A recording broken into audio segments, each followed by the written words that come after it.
PR পদ্ধতি নিয়ে ঐকমত্য না হলে কমিশনের চ্যাপ্টার ক্লোজ করে দিতে বললেন বিএনপির নেতা আমির খসরু মাহমুদ চৌধুরী।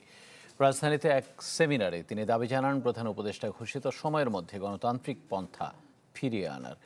অনুষ্ঠানে অন্য বক্তারা প্রতিক্রিয়াশীল মনোভাবের সমালোচনা করেন। রাজনীতিকে কিভাবে দেখছি?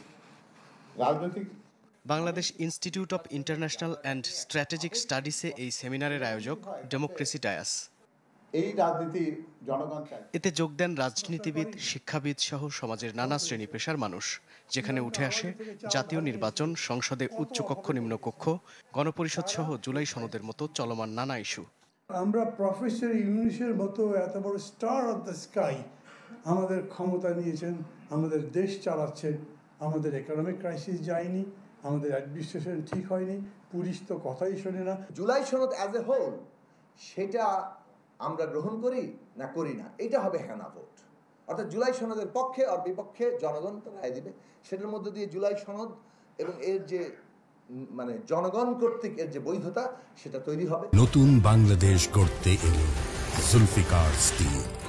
জুলফিকার স্টিল, ইস্পাত দৃঢ় অঙ্গীকার। ফেব্রুয়ারিতে যদি আমরা নির্বাচন চাই, পিআরের কোনো সুযোগ নেই। বর্তমান পদ্ধতিতেই নির্বাচন করতে হবে, সুতরাং পিআর কারো দাবি হতে পারে। আলোচনায় যোগ দিয়ে বিএনপি নেতা আমির খসরু বলেন, ঐক্যমত্য না হলে কমিশনের চ্যাপ্টার বন্ধ করার সময় এসেছে। গণ অভ্যুত্থানের পর গণতান্ত্রিক পথে না হাঁটলে দেশে অস্থিরতা তৈরির শঙ্কাও করেন তিনি। ঐক্যমত্যের বাইরে গিয়ে আবার কেন এত সব আলোচনা আমাদেরকে করতে হচ্ছে? কেন আমাকে পিআর নিয়ে আলোচনা করতে হবে? পিআর যদি ঐক্যমত না হয়, ক্লোজ দ্য চ্যাপ্টার, চ্যাপ্টার বন্ধ করে দেন। কিন্তু আমি পিআরের বিরোধিতা আমি করলে সেটা আমাকে জনগণের মতামত নিয়ে করতে হবে। আগামীর বাংলাদেশ অন্তর্ভুক্তিমূলক হবে বলে আশা করেন বক্তারা। পিআর ছাড়া নির্বাচনে যাবেন না, এই বক্তব্য আপনারা যখন ঐক্যমত কমিশন আলোচনা শুরু করলো তখন বলতে পারতেন। মাহবুবুর রহমান, চ্যানেল 24, ঢাকা। জুলাই জাতীয়